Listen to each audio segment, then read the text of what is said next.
Hay momentos en la vida en los que todo lo que creías saber sobre ti misma se desmorona en cuestión de segundos. Momentos en los que la disciplina que te mantiene en pie, la misma que te salvó en zonas de conflicto, se convierte en lo único que evita que te rompas en 1000 pedazos frente a extraños en una estación de autobuses. Este fue uno de esos momentos. Me llamo Capitana Elena Ruiz, tengo 32 años, y llevo 11 en el ejército mexicano. He servido en operaciones de seguridad en la frontera, he coordinado misiones antinarcóticos en Michoacán, he visto cosas que la mayoría de la gente solo conoce por las noticias. He aprendido a mantener la calma bajo fuego, a tomar decisiones en fracciones de segundo que pueden salvar o costar vidas, a controlar mis emociones incluso cuando el miedo o la rabia amenazan con consumirme. Pero nada, absolutamente nada de mi entrenamiento me preparó para el momento en que descubrí que mi esposo me había traicionado mientras yo servía a mi país. La central de autobuses del norte en Ciudad de México era un hervidero de actividades a tarde de agosto. Yo acababa de bajar del autobús que me trajo desde Monterrey, donde había estado los últimos 6 meses destacada en una base de operaciones especiales. Llevaba mi uniforme de servicio, el camuflaje digital del ejército mexicano que uso con orgullo desde hace más de una década. Mi mochila táctica colgaba de mi hombro, pesada con mis pertenencias personales y algunos recuerdos que había guardado durante mi despliegue. Debería haber estado emocionada. Había estado contando los días para regresar a casa, para ver a mi esposo Diego después de medio año de separación. Habíamos hablado por videollamada cada vez que podía conseguir señal decente, mensajes de texto a todas horas, promesas de lo mucho que nos extrañábamos. Él me había dicho que tenía una sorpresa esperándome, que había preparado algo especial para mi regreso. La sorpresa resultó ser muy diferente a lo que había imaginado. 2 horas antes de llegar a la terminal, mientras el autobús atravesaba las afueras de la ciudad, recibí un mensaje de un número desconocido. Solo contenía un enlace y las palabras, lo siento mucho. Pensé que debía saberlo. Algo en mi estómago se retorció. En mi línea de trabajo, desarrollas un sexto sentido para el peligro, una intuición que te dice cuando algo está mal incluso antes de que tu cerebro consciente procese la información. Ese instinto estaba gritando ahora.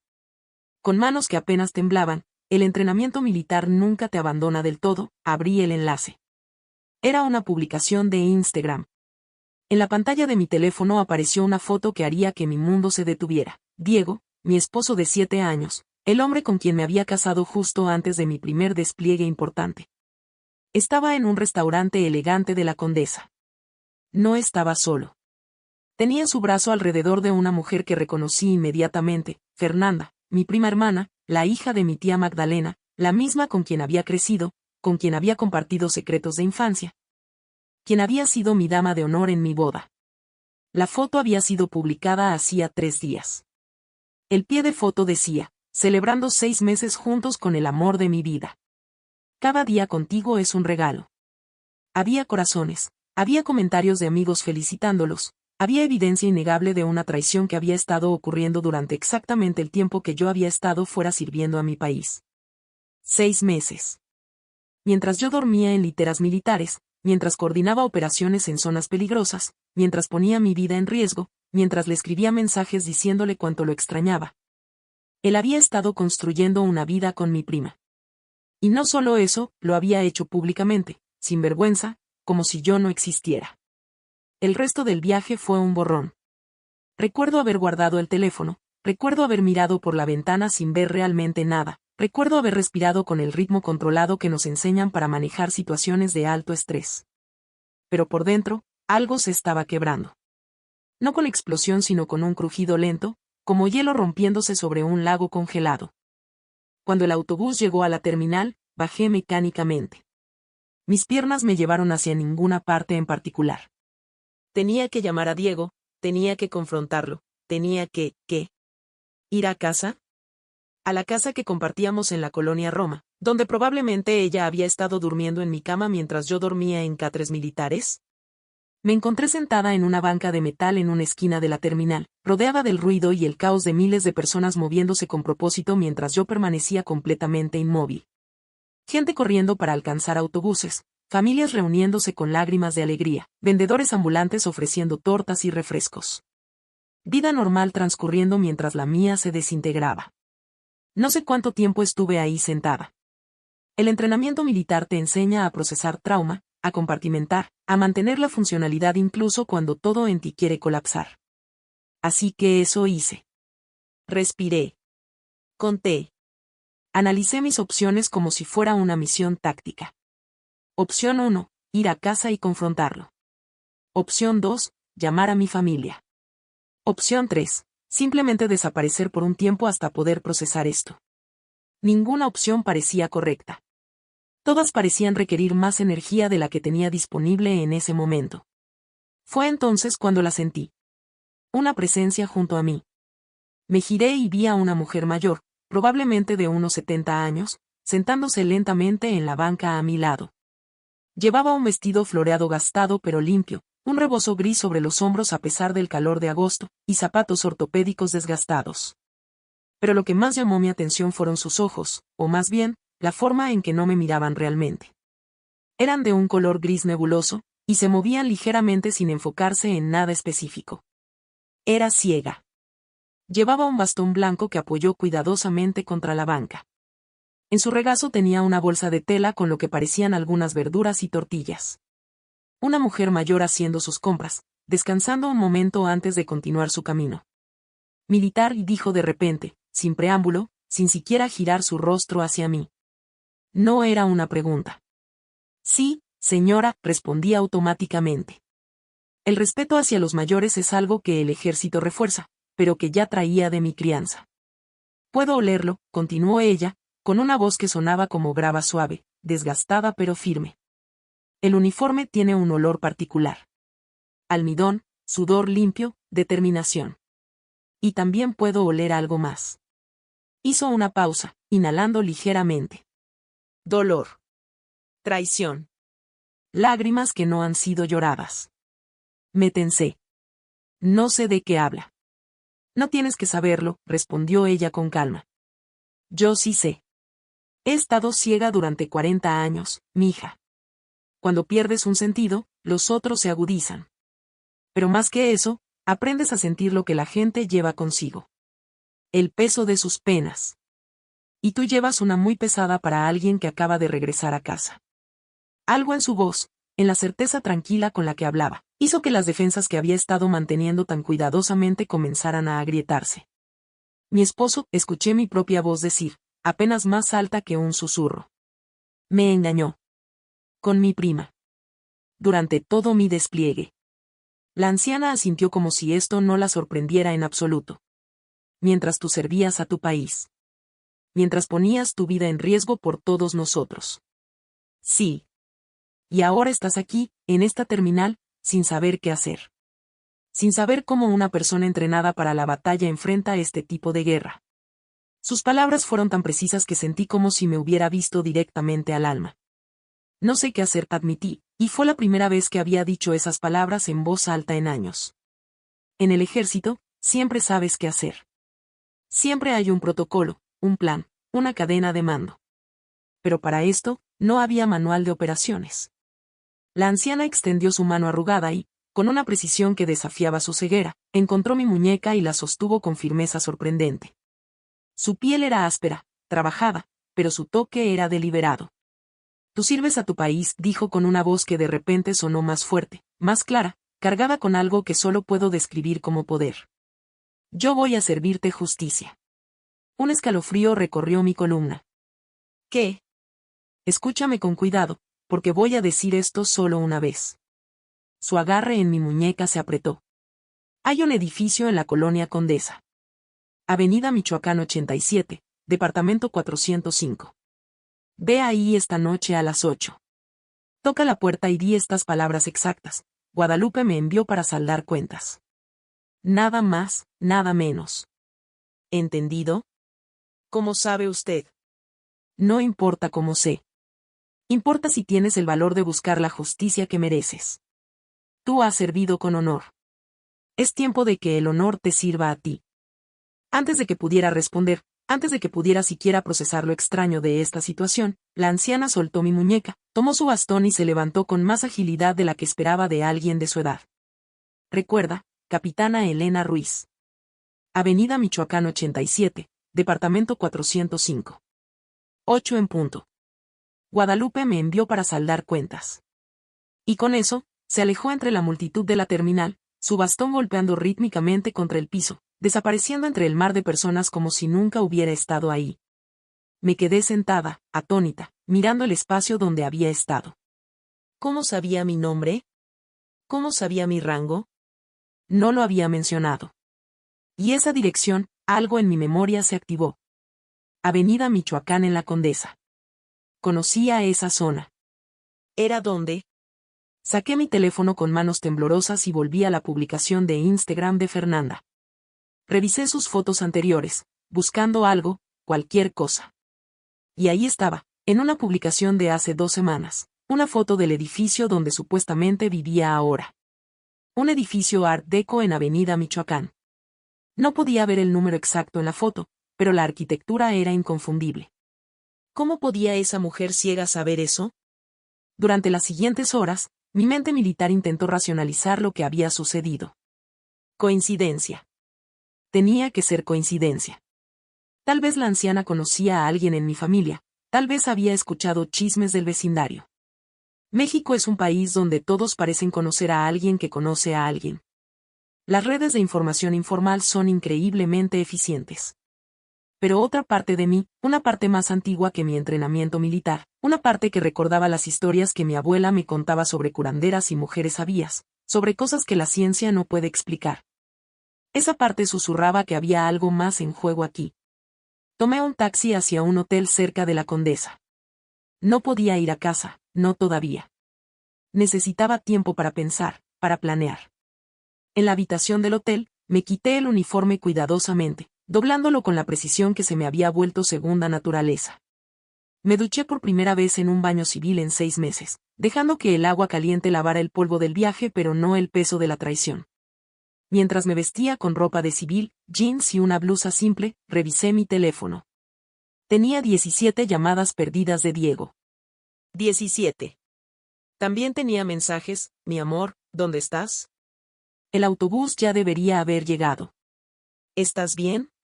Estoy preocupado, por favor responde. Elena, me estás asustando. La hipocresía me revolvió el estómago. ¿Preocupado? ¿Después de lo que había hecho? Bloqueé su número sin responder. También bloqueé a Fernanda, aunque ella no había intentado contactarme. Probablemente ni siquiera sabía que yo había descubierto su secreto. Eran las 6 de la tarde. Tenía 2 horas antes de la cita misteriosa que una anciana ciega me había dado. 2 horas para decidir si iba a seguir las instrucciones de una extraña, o si iba a manejar esto de forma convencional, confrontación directa, divorcio, seguir adelante con mi vida. Pero algo me decía que necesitaba ir a esa dirección. No era solo curiosidad. Era algo más profundo, más visceral. Era la sensación de que el universo, o el destino, o lo que sea que gobierne estos momentos cruciales en la vida, me estaba ofreciendo algo. Una oportunidad. Justicia, había dicho la anciana. No venganza, sino justicia. Hay una diferencia importante entre esas dos palabras, aunque a menudo se confunden. La venganza es personal, emocional, destructiva. La justicia es equilibrio, es verdad, es restauración del orden correcto de las cosas. Como militar, había aprendido a apreciar esa distinción. Nuestras operaciones no eran venganza contra los carteles, eran justicia para las comunidades que habían sufrido bajo su violencia. A las 7:40, salí del hotel. La Condesa estaba a solo 10 minutos caminando. Quería llegar a pie, necesitaba el movimiento, la oportunidad de pensar. Las calles de la Condesa eran hermosas al atardecer, con sus edificios Art Deco restaurados, sus cafés llenos de vida, sus parques donde familias paseaban. Era un barrio bohemio y elegante, muy diferente de las zonas donde solía operar. Encontré el edificio fácilmente. Avenida Michoacán 87 era una estructura Art Deco de 6 pisos, pintada en tonos crema y verde, con balcones de hierro forjado y ventanas altas. Había un portero en la entrada, un hombre mayor leyendo un periódico. Levanté la vista cuando me acerqué. Buenas noches, lo saludé. Vengo a visitar el departamento 405. Él me miró de arriba a abajo, evaluándome. ¿Esperan visita? Sí, mentí suavemente. Guadalupe me envió. Algo cambió en su expresión. Sus cejas se elevaron ligeramente, y asintió lentamente. Cuarto piso. El elevador está al fondo del vestíbulo. No me preguntó mi nombre, no llamó para anunciarme. Simplemente me dejó pasar. El ascenso al cuarto piso fue lento. Mi corazón latía rápido, no con miedo sino con anticipación. Parte de mi entrenamiento me gritaba que esto era imprudente, que no sabía qué había detrás de esa puerta, que debería haber más información antes de entrar en territorio desconocido. Pero otra parte, más instintiva, me urgía a continuar. El pasillo del cuarto piso era silencioso, iluminado con lámparas antiguas que proyectaban sombras suaves sobre paredes con molduras decorativas. Encontré el departamento 405 y me detuve frente a la puerta de madera oscura con números de bronce. Eran las 8 en punto exactamente. Toqué 3 veces, firme pero no agresivo. Durante un momento, no hubo respuesta. Luego escuché movimiento dentro, pasos acercándose. La puerta se abrió, y mi respiración se detuvo. Era Fernanda quien abrió. Mi prima, la mujer con quien había compartido cumpleaños infantiles y secretos de adolescente. Se veía diferente a como la recordaba, más maquillada, con ropa más cara, el cabello teñido de un castaño más claro. Pero era innegablemente ella. Su rostro pasó por una serie de expresiones en rápida sucesión: confusión, reconocimiento, pánico, culpa. Elena jadeó. ¿Qué? ¿Cómo? Guadalupe me envió para saldar cuentas, dije exactamente como me había instruido la anciana. Las palabras salieron de mi boca con un peso que no entendía completamente. El color drenó del rostro de Fernanda.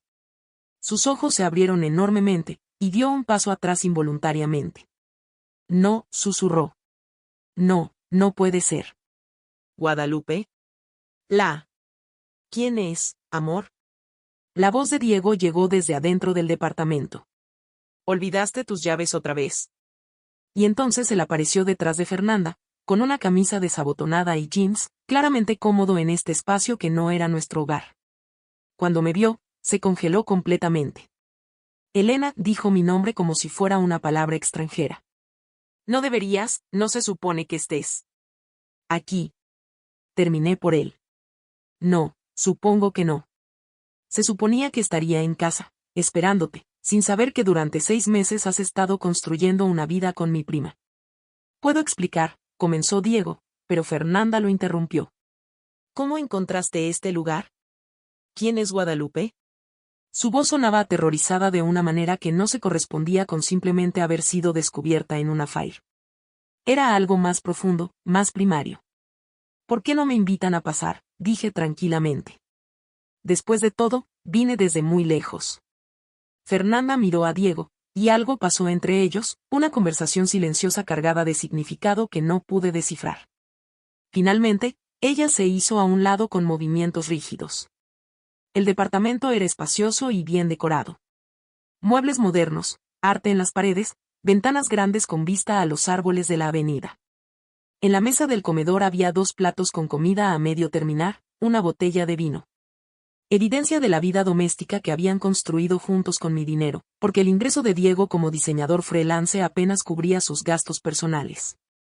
Yo era quien pagaba la renta de nuestra casa, quien cubría la mayoría de las cuentas con mi salario militar. Elena, mírame, dijo Diego, encontrando finalmente su voz. Esto no queríamos que pasara así. Así como, pregunté, mi voz peligrosamente calmada. ¿No querían que me enterara? ¿O no querían enamorarse mientras yo arriesgaba mi vida? No es tan simple, intervino Fernanda. Su voz temblaba. Tú nunca estabas aquí, Elena. Siempre el ejército, siempre tus misiones. Diego estaba solo, necesitaba. No te atrevas, mi voz cortó el aire como un cuchillo. No te atrevas a justificar esto culpándome por servir a mi país. Por hacer el trabajo que protege a personas como ustedes. Bien, no estaba culpándote, solo estaba explicando. ¿Explicando qué? ¿Explicando cómo decidiste traicionar a tu propia sangre? ¿Cómo decidiste acostarte con el esposo de tu prima mientras ella estaba en una zona de operaciones militares? Diego se movió entre nosotras, con las manos levantadas en un gesto de paz. Elena, por favor. Sé que esto es terrible. Sé que te hemos lastimado. Pero Fernanda y yo nos enamoramos. No fue planeado. Simplemente sucedió. La risa que escapó de mi garganta sonó áspera incluso a mis propios oídos. ¿Simplemente sucedió? Durante 6 meses, ¿simplemente sucedió publicar fotos en redes sociales? ¿Simplemente sucedió mudarse juntos? ¿Simplemente sucedió mentirme cada vez que te llamaba para decirte cuánto te extrañaba? Lo siento, dijo Diego, y por primera vez vi lágrimas en sus ojos. Lo siento tanto. Nunca quise lastimarte. Eres una buena persona, una persona increíble. Pero nuestra relación ya no era lo que necesitábamos. El ejército se convirtió en tu prioridad, y yo. El ejército ha sido mi carrera desde antes de conocerte, interrumpí. Te casaste con una militar. Sabías exactamente en qué te estabas metiendo. Pensé que podría manejarlo, admitió él. Pensé que sería más fuerte. Pero las separaciones, la incertidumbre, nunca saber si volverías, fue demasiado. Entonces deberías haberme dejado, dije simplemente. Deberías haber tenido el coraje de terminar nuestra relación antes de comenzar una nueva. Eso es lo que hace la gente honorable.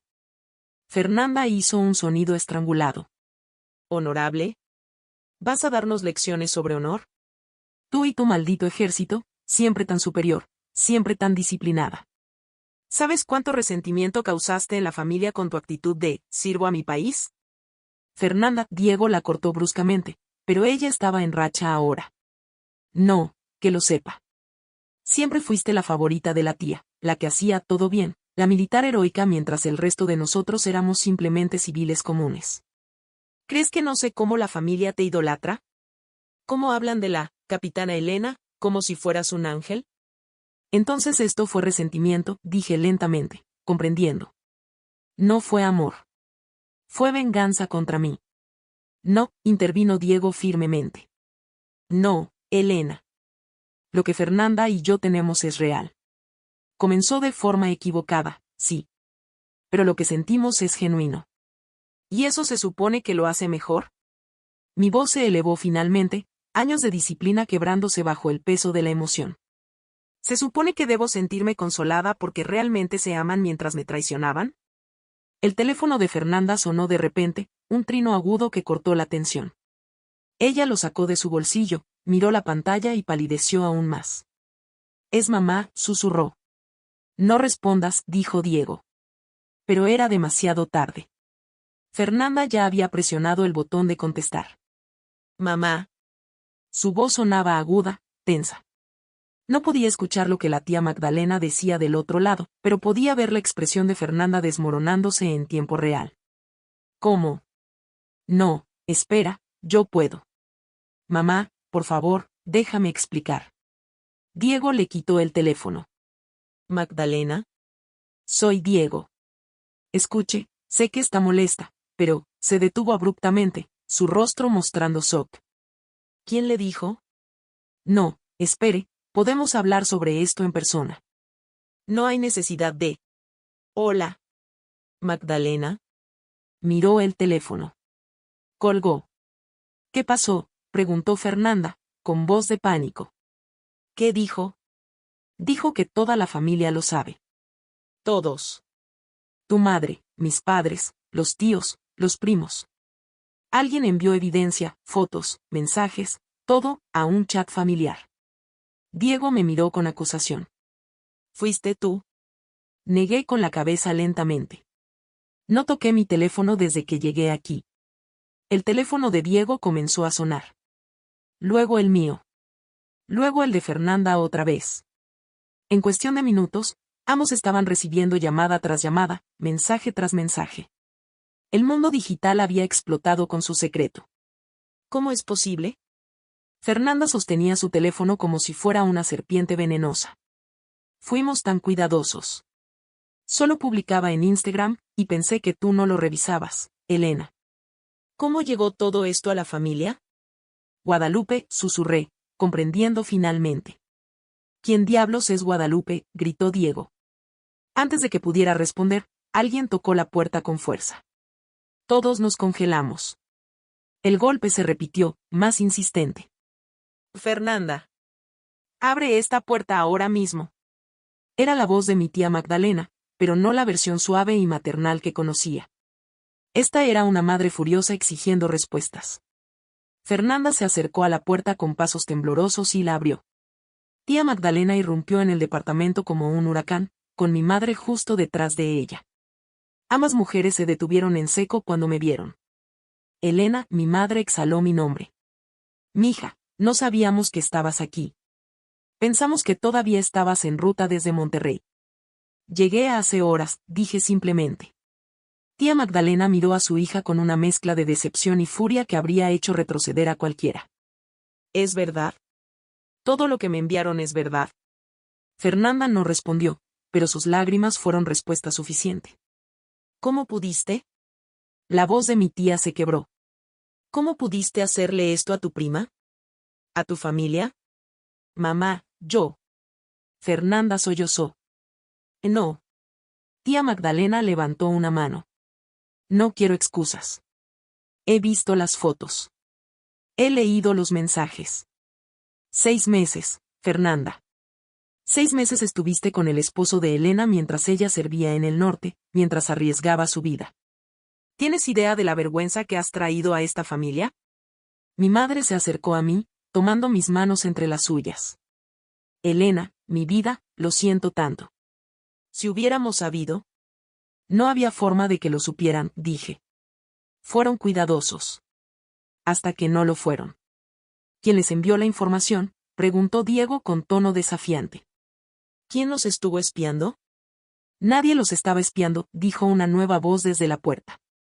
Todos nos giramos para ver a mi tío Roberto, el esposo de Magdalena, entrando al departamento.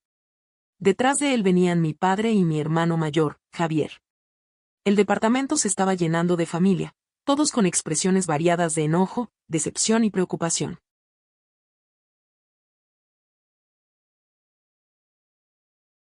Mi padre, un hombre generalmente calmado que raramente mostraba emociones fuertes, se acercó directamente a Diego.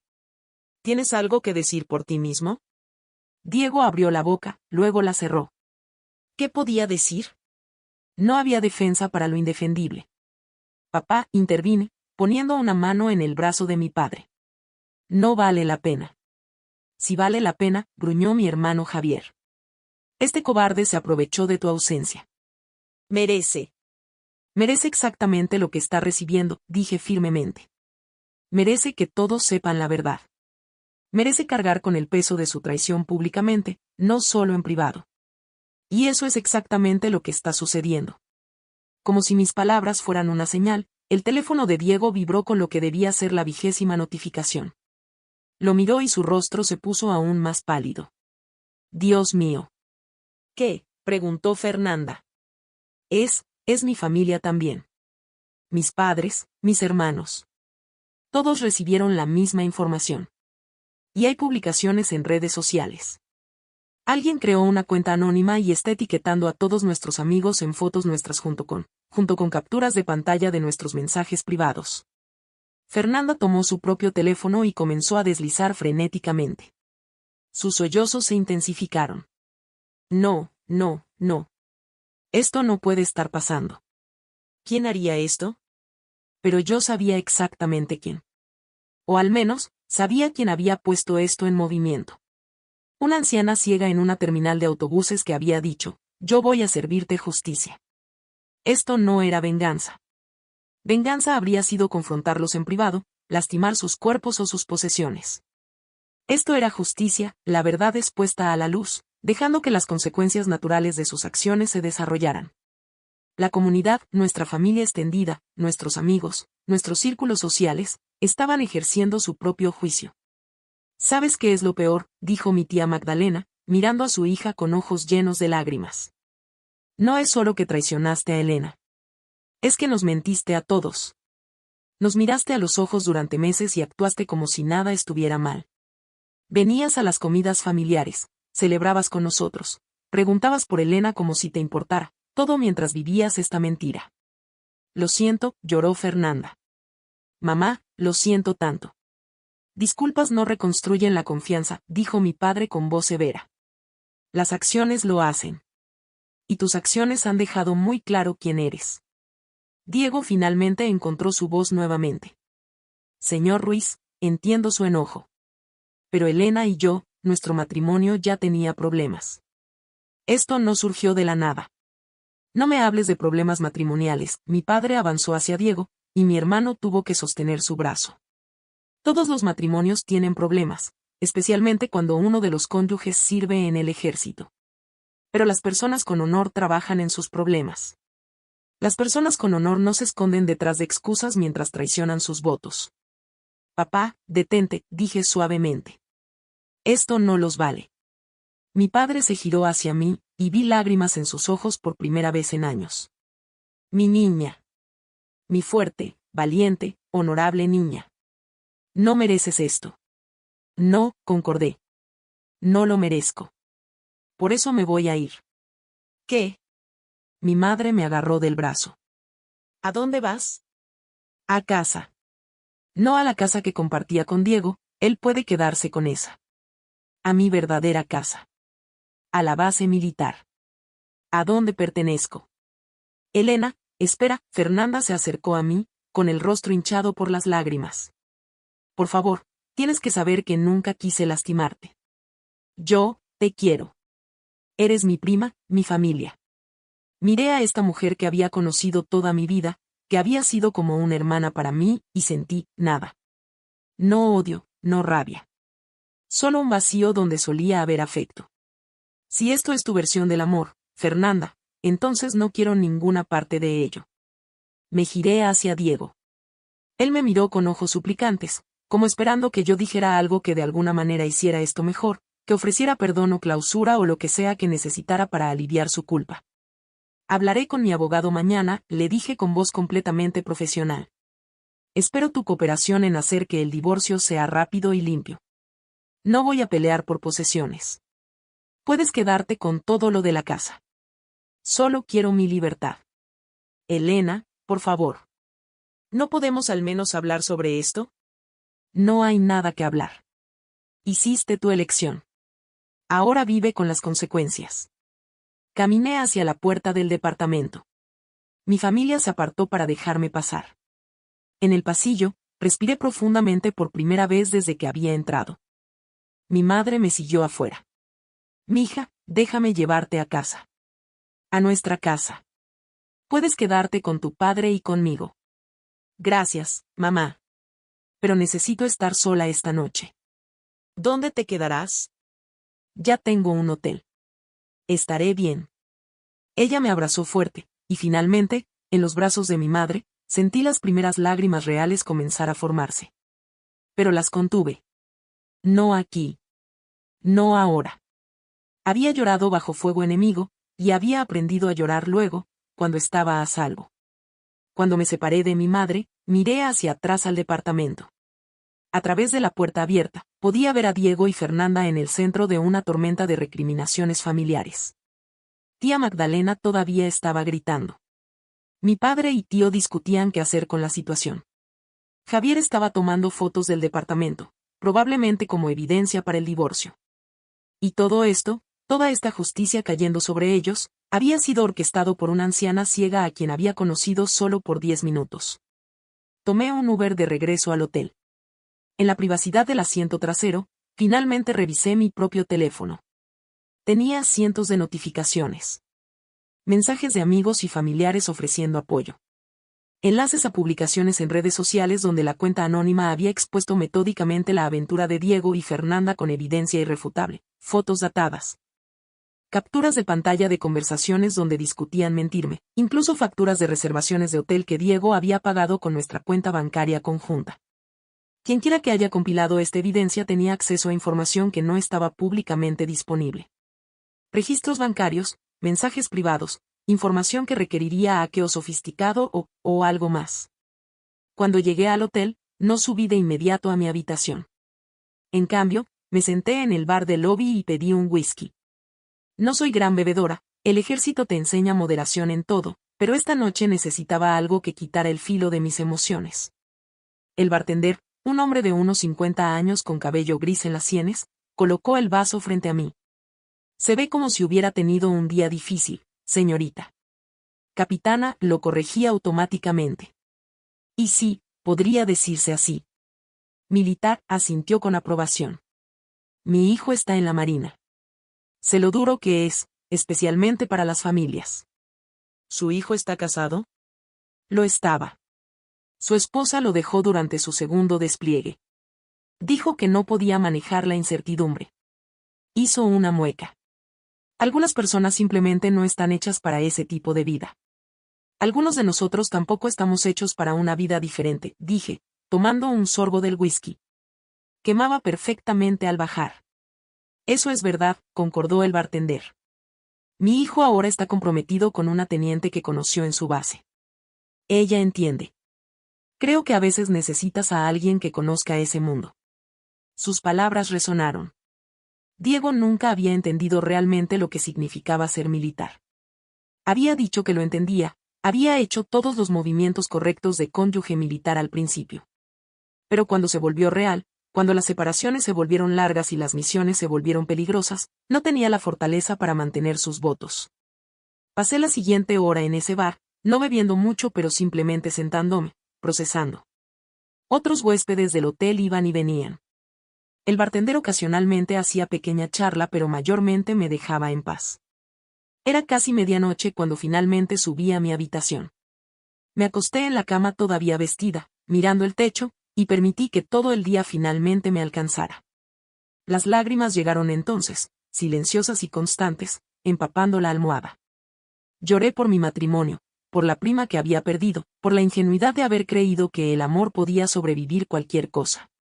Lloré por la militar que había puesto su país primero y había regresado a encontrar que su mundo personal había colapsado en su ausencia. Pero también había algo más en esas lágrimas, no solo dolor, sino también liberación. Porque en algún lugar profundo, una parte de mí se dio cuenta de que había estado cargando un peso que no se suponía que llevara. Había estado tratando de sostener un matrimonio que Diego había abandonado emocionalmente mucho antes de que Fernanda entrara en escena. Y ahora, por doloroso que fuera, estaba libre. Me quedé dormida en algún punto en las primeras horas de la mañana, exhausta emocional y físicamente. Soñé con la terminal de autobuses, con la anciana ciega que había iniciado esta cadena de eventos. En el sueño, ella se giraba hacia mí y esta vez podía ver sus ojos claramente, no nublados y sin vista, sino brillantes y claros y llenos de conocimiento antiguo. La justicia no siempre es suave, decía en el sueño. Pero siempre es necesaria. Me desperté con el sol de la mañana filtrándose a través de las cortinas. Por un momento, olvidé dónde estaba y por qué. Luego todo volvió en una ola, y tuve que respirar profundamente para centrarme. Mi teléfono mostró que eran las 9 de la mañana. Tenía más mensajes, más llamadas perdidas, pero también tenía algo más, un email de mi comandante en la base. El asunto decía, licencia extendida aprobada. Lo abrí, confundida. Yo no había solicitado ninguna licencia extendida. Mi permiso regular era solo por 2 semanas. Capitana Ruiz, decía el email. He sido informado de su situación personal y he aprobado una licencia extendida de 30 días, efectiva inmediatamente. Tome el tiempo que necesite para resolver sus asuntos. Sus sacrificios por este país no han pasado desapercibidos, y el ejército cuida de los suyos. Cuando esté lista para volver al servicio, su posición le estará esperando. Coronel Mendoza. Leí el email 3 veces. ¿Cómo sabía el coronel Mendoza sobre mi situación? Yo no había contactado a nadie de la base. A menos que... Mi teléfono sonó. Era Javier, mi hermano. Elena. Gracias a Dios. ¿Estás bien? Estoy bien, y dije, aunque no estaba completamente segura si eso era verdad. ¿Qué está pasando? El infierno se desató después de que te fuiste anoche. Más familia siguió llegando. Hubo gritos, lágrimas. Diego intentó irse pero tío Roberto bloqueó la puerta hasta que firmara una declaración para el divorcio. Es un desastre. ¿Firmó? Sí. Papá tiene una copia. Básicamente renuncia a cualquier reclamo sobre tus activos y acepta responsabilidad completa por la ruptura del matrimonio. Tu abogado va a tener un trabajo fácil. Eso, al menos, era un alivio. ¿Cómo está Fernanda? Devastada. Tía Magdalena prácticamente la desheredó. Le dijo que no era bienvenida en la casa familiar hasta que se disculpara contigo adecuadamente y demostrara un cambio real de carácter. Fernanda se está quedando con Diego, supongo. Los dos son ahora parias sociales. Las redes sociales no los están dejando vivir. ¿Quién está detrás de las publicaciones en redes sociales?, pregunté, aunque creía que sabía la respuesta. Nadie lo sabe. La cuenta es completamente anónima, imposible de rastrear. Un primo que trabaja en ciberseguridad lo intentó. Quien sea que lo configuró sabía lo que hacía. O ninguna tecnología en absoluto. Solo, algo más. Javier, anoche en el departamento, mencionaste que alguien envió evidencia a la familia. ¿Cómo llegó exactamente? Oh, eso fue raro. Alguien creó un número temporal de WhatsApp y envió un mensaje masivo a un chat familiar que ni siquiera sabíamos que existía. El mensaje tenía todo: fotos, capturas de pantalla, documentos financieros. Y luego, una hora después, la cuenta de redes sociales comenzó. Fue coordinado, profesional incluso. ¿Y nadie sabe quién? El mensaje decía, de parte de alguien que sirve a la justicia. Eso es todo. Guadalupe. Tenía que ser. ¿Pero cómo? ¿Quién era realmente esa mujer?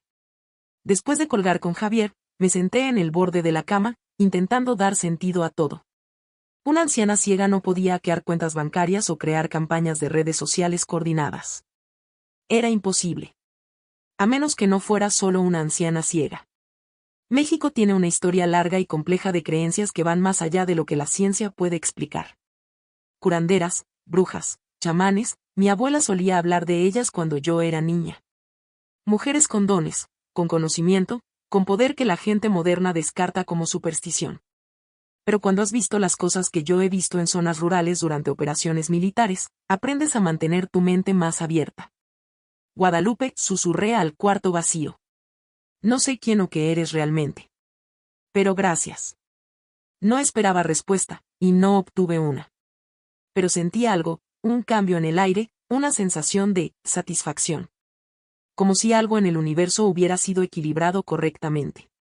Pasé los siguientes días en una niebla de actividades prácticas. Contraté a un abogado de divorcios que mi padre recomendó. Visité la casa que había compartido con Diego para recoger mis pertenencias personales. Él tuvo la decencia de no estar allí cuando fui. Organicé el almacenamiento para mis cosas hasta que pudiera decidir un arreglo de vida más permanente. La familia siguió enviando actualizaciones. Diego y Fernanda habían perdido varios amigos, habían sido desinvitados de varios eventos sociales, e incluso estaban enfrentando repercusiones profesionales. El cliente principal de Diego había terminado su contrato después de que el escándalo se volviera público. Fernanda había sido puesta en licencia de su trabajo en una galería de arte. La justicia, al parecer, no terminaba con una sola noche. Continuaba, onda tras onda de consecuencias que fluían naturalmente de sus acciones ahora expuestas. Una semana después de aquella noche en el departamento, recibí una llamada de un número desconocido. Dudé, luego respondí. ¿Capitana Ruiz?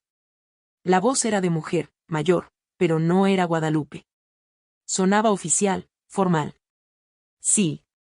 ¿Quién habla? Mi nombre es Sofía Torres. Soy trabajadora social con el Instituto de Servicios para Veteranos Militares.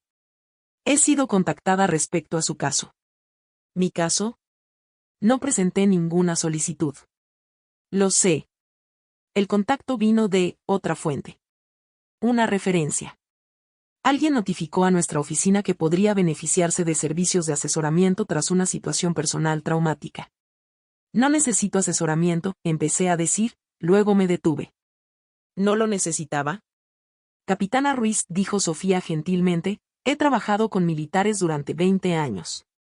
Sé cómo la entrenamos para ser fuertes, para compartimentar, para seguir adelante. Pero también sé que incluso los soldados más fuertes necesitan apoyo a veces. ¿Quién la contactó sobre mí?, pregunté. Hubo una pausa.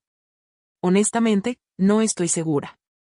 Llegó a través de canales oficiales, pero el origen no está claro. La solicitud incluía una donación anónima significativa específicamente designada para sus servicios de asesoramiento. Por supuesto. Guadalupe, o quien sea que fuera, seguía orquestando las cosas desde las sombras. Terminé aceptando reunirme con Sofía. Durante nuestras sesiones, lentamente comencé a desempacar no solo la traición de Diego y Fernanda, sino capas más profundas de cosas que había estado cargando. La culpa que sentía por priorizar mi carrera militar. La presión constante de probarme en un campo dominado por hombres. La soledad de los despliegues. Ha estado llevando mucho, capitana, y dijo Sofía. Y lo ha llevado sola durante mucho tiempo. Es parte del trabajo, dije automáticamente. No, llevar el peso de las operaciones militares es parte del trabajo. Llevar el peso de la traición personal mientras también hace eso es más de lo que cualquier persona debería manejar sola. Tenía razón. Y gradualmente, comencé a permitirme sentir el rango completo de emociones que había estado manteniendo a raya. Rabia. Dolor. Pérdida. Pero también, sorprendentemente, alivio y hasta esperanza. El proceso de divorcio avanzó rápidamente. Diego no peleó ninguna de mis condiciones. Firmó todo lo que le pusieron enfrente. La presión social se había vuelto insoportable para él. 2 meses después de aquella noche en la terminal de autobuses, el divorcio fue finalizado. Fui a la oficina del registro civil un martes por la mañana, firmé los papeles finales, y así, 7 años de matrimonio se convirtieron en historia. Salí de ese edificio sintiéndome extrañamente ligera. El sol de octubre brillaba sobre la Ciudad de México. Caminé sin destino particular durante un rato, solo necesitando moverme, necesitando sentir que estaba yendo hacia adelante. Sin darme cuenta, mis pasos me llevaron de vuelta a la terminal de autobuses. No había estado ahí desde aquella primera noche, pero algo me jalaba. Entré, navegando a través de las multitudes familiares, hasta que encontré la misma banca de metal donde me había sentado hace 2 meses. Me senté, observando el río de humanidad fluyendo alrededor de mí. Familias reuniéndose, amantes despidiéndose, viajeros solitarios. Vida ordinaria transcurriendo en toda su hermosa, complicada gloria. ¿La encontró? Me volteé bruscamente. Sentada al otro lado de la banca estaba la anciana, Guadalupe, exactamente como la recordaba. Mismo vestido floreado, mismo rebozo, mismos ojos grises sin vista. Como si no hubiera pasado ni un día. Comencé, pero ella levantó una mano. Las preguntas correctas rara vez son, ¿cómo?, dijo. Las preguntas correctas son, ¿por qué y qué ahora? ¿Por qué lo hizo?, pregunté. ¿Por qué me ayudó? Ni siquiera me conoce. No. Te conocí desde el momento en que te sentaste junto a mí. Conocí tu dolor, tu servicio, tu honor. Conocí que merecías mejor. Se volvió hacia mí, y aunque sus ojos no podían verme, sentí que me estaba viendo completamente. México tiene muchas hijas que sirven con honor, capitana. No todas son reconocidas. No todas son defendidas cuando lo necesitan. Pero algunas de nosotras vemos. Algunas de nosotras actuamos. ¿Quién es usted realmente? Sonrió, mostrando dientes sorprendentemente blancos. Soy Guadalupe. Eso es todo lo que necesitas saber. Soy alguien que equilibra las escalas cuando están demasiado inclinadas. Alguien que sirve justicia cuando el sistema falla. Lo que hizo, la evidencia, las redes sociales, todo coordinado tan perfectamente, ¿cómo es posible? ¿Quién dijo que era una sola persona? Su sonrisa se amplió. México está lleno de redes, mija. Redes de mujeres que se ayudan entre sí, que comparten información, que protegen a sus propias. Has sido protegida por una de esas redes toda tu vida sin saberlo. Tu abuela era parte de ella. Ahora tú también lo eres. Un escalofrío recorrió mi columna. Mi abuela, quien murió cuando yo tenía 15 años, solía decir cosas extrañas. Solía saber cosas que no tenía forma de saber. ¿Qué se supone que haga ahora?, pregunté. Lo que cualquier persona libre debe hacer, vivir. Vivir completamente, vivir honestamente, vivir sin el peso de aquellos que no te merecían. Y cuando el momento llegue, cuando veas a otra hija de México que necesite justicia, sirves. Se levantó con su bastón. El ejército te enseñó a servir a tu país. Ahora aprende a servir a tus hermanas también. Espere, la llamé. ¿La volveré a ver? Se detuvo, girando su cabeza ligeramente. Si alguna vez necesitas servir justicia o recibirla, estaré ahí. De una forma u otra. Ese es mi propósito. Ese es mi juramento. Y entonces se fue, desapareciendo entre la multitud exactamente como había hecho antes. Esta vez no intenté seguirla. Algún misterio está destinado a permanecer sin resolver. Me senté ahí durante mucho tiempo después, procesando la conversación. Una red de mujeres. Mi abuela. Justicia que fluye a través de generaciones. Era imposible e innegablemente real, había visto las evidencias con mis propios ojos. Cuando finalmente me levanté, noté algo en la banca. Una pequeña medallita plateada que no había estado ahí antes. La recogí. Era un medallón de la Virgen de Guadalupe, patrona de México, protectora de los oprimidos. Lo deslicé en mi bolsillo con una sonrisa.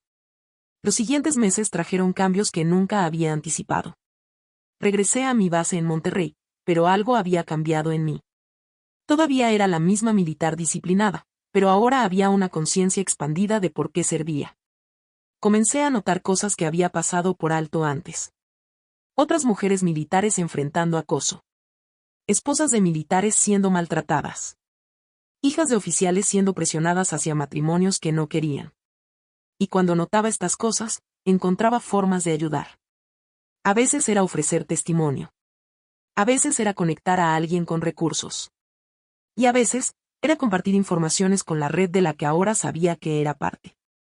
No siempre entendía cómo funcionaba la red. Contactos se materializarían. Información llegaría justo cuando era necesaria. Puertas se abrirían de formas inesperadas. Era como ser parte de un organismo más grande, cada célula trabajando hacia el mismo propósito, equilibrar las escalas para las hijas de México. Un año después de mi divorcio, estaba en la Ciudad de México cuando decidí regresar a la Condesa. Caminé por Avenida Michoacán hasta llegar al edificio 87. El mismo portero estaba ahí. Me miró cuando me acerqué. Capitana. ¿Visita otra vez? No, dije. Solo pasando. ¿Están todavía aquí? ¿El 405? Negó con la cabeza. Se mudaron hace meses. No pudieron mantener el pago. Escuché que dejaron la ciudad completamente. Asentí lentamente. Las consecuencias habían continuado ondulando. «Sabe», dijo el portero. Aquella noche fue como si el karma mismo hubiera llegado. Justicia, lo corregí suavemente. No karma. Justicia. ¿Hay una diferencia? Sí. Karma es impersonal. Justicia requiere de alguien que se levante y sirva a la verdad. Sonreí. Tuve ayuda de alguien especial. Guadalupe, dijo inesperadamente. Me congelé. ¿La conoce? Todo el mundo conoce a Guadalupe. O conoce de ella. Mi abuela solía hablar de ella. Dijo que había estado sirviendo justicia en esta ciudad desde antes de que yo naciera. Nunca le creí. Hizo una pausa. Pero aquella noche, encontré algo en el vestíbulo. Una medallita. Virgen de Guadalupe. Puse mi mano sobre mi bolsillo, donde llevaba mi propia medallita cada día. ¿La conserva? La tengo justo aquí. Sacó una cadena de alrededor de su cuello, mostrando un medallón idéntico. La llevo ahora. Figura que si estoy siendo observado por mujeres que sirven justicia, mejor estar del lado correcto. Reí, una risa genuina que venía desde mi estómago. Sabia decisión. Mientras me alejaba del edificio esa tarde, me sentí más ligera de lo que me había sentido en mucho tiempo. El peso que había estado cargando, no solo de la traición sino de años de servir sin reconocimiento, había sido levantado. No porque Diego y Fernanda hubieran sufrido, aunque sería mentir decir que no había cierta satisfacción. Sino porque finalmente entendía algo fundamental: mi valor no venía de ser valorada por otros. Venía de los valores que yo mantenía, de cómo me mostraba en el mundo, del servicio que rendía. Y ese servicio ahora se extendía más allá de solo mi rol militar. Ahora era parte de algo más grande, más antiguo, más profundo. Una red de mujeres que se cuidaban unas a otras, que defendían a aquellas que no podían defenderse, que servían justicia cuando el sistema fallaba. 3 años han pasado desde aquella noche. Ahora soy Mayor Elena Ruiz, promovida por mis contribuciones a operaciones antitráfico. Me casé de nuevo, con un compañero oficial militar que realmente entiende lo que significa servir, quien me apoya completamente y quien nunca me ha pedido que sea menos de lo que soy. Pero más importante que esos logros oficiales es el trabajo que hago con la red. He ayudado a docenas de mujeres a encontrar justicia. A veces es tan dramático como exponer corrupción dentro de un cuartel. A veces es tan simple como conectar a una mujer joven con recursos para salir de una relación abusiva. Y en cada caso, siento la presencia de Guadalupe. Nunca la he vuelto a ver en persona, pero ella está ahí, en las coincidencias demasiado oportunas, en la información que llega cuando la necesito, en las puertas que se abren en el momento exacto correcto. Llevo la medallita todos los días, escondida bajo mi uniforme. Es un recordatorio de muchas cosas, de la noche en que toqué fondo, de la justicia que fue servida, de la red de la que ahora soy parte. Pero más que eso, es un recordatorio de mi propósito expandido. Sirvo a mi país en uniforme. Sirvo a mis hermanas en todos los demás aspectos. Y en ambos casos, sirvo con honor, con integridad, con el entendimiento de que la verdadera fuerza viene no solo de la capacidad de luchar, sino de la sabiduría de saber cuándo servir justicia en lugar de venganza. Anoche, estaba haciendo guardia tardía cuando mi teléfono sonó. Un número desconocido, como siempre. Pero ahora reconozco estos patrones. Mayor Ruiz, dije al contestar. Hermana, vino la voz, no Guadalupe, pero otra mujer mayor. Hay una situación. Una soldado bajo tu comando, Teniente García. Su esposo ha estado abusando de ella durante su despliegue. Ella tiene miedo de reportarlo. Entendido, dije, ya mentalmente haciendo planes. ¿Qué evidencia tenemos? Todo lo que necesitas. Llegará a tu correo encriptado en 10 minutos. Fotos, grabaciones de audio, testimonios de vecinos. Suficiente para asegurar una condena. ¿Y el siguiente paso? Eso depende de ti, Mayor. Tú estás en la mejor posición para proteger a la Teniente García y asegurar que la justicia sea servida. Solo queríamos asegurarnos de que tuvieras las herramientas. Las tendré, prometí. Y ella será protegida. Sabíamos que lo harías. Guadalupe envía sus saludos. La línea se cortó. 10 minutos después, la evidencia llegó exactamente como prometido. Y la siguiente mañana, la Teniente García estaba sentada frente a mí mientras cuidadosamente, respetuosamente, le mostraba que no estaba sola, que había personas protegiéndola, que la justicia sería servida. Lloró, de alivio, de gratitud, del peso de finalmente poder dejar de pretender. Y mientras la consolaba, puse mi mano sobre la medallita bajo mi uniforme y pensé en una anciana ciega en una terminal de autobuses que había cambiado el curso de mi vida con una simple promesa. Tú sirves a tu país. Yo voy a servirte justicia. Ella cumplió su promesa. Y ahora, cada día, trabajo para cumplir la mía, sirviendo justicia a otras hijas de México que lo necesitan, perpetuando un ciclo de protección y equilibrio que es más antiguo que cualquiera de nuestras instituciones oficiales. Porque al final, la verdadera fuerza no viene de armamento o rango o poder oficial. Viene de hermanas cuidándose unas a otras, de redes de mujeres que se niegan a quedarse calladas cuando presencian injusticia, de servir la verdad sin importar el costo personal. Mi nombre es Mayor Elena Ruiz. Sirvo al ejército mexicano. Pero también sirvo a algo más grande, una red de justicia que opera en las sombras, que equilibra escalas cuando el sistema oficial falla, que protege a las hijas de México cuando nadie más lo hará. Y cada vez que sirvo, cada vez que ayudo a equilibrar esas escalas, toco la medallita en mi pecho y susurro, gracias, Guadalupe. Por mostrarme que hay más de una forma de servir con honor. La justicia no siempre llega a través de canales oficiales. A veces llega a través de ancianas ciegas en terminales de autobuses. A veces llega a través de redes de mujeres que se niegan a permitir que la traición y el abuso pasen desapercibidos. Y a veces, la justicia llega cuando menos la esperas, servida por aquellos que te ven realmente, no con ojos, sino con algo mucho más profundo. Este es mi testimonio. Esta es mi verdad.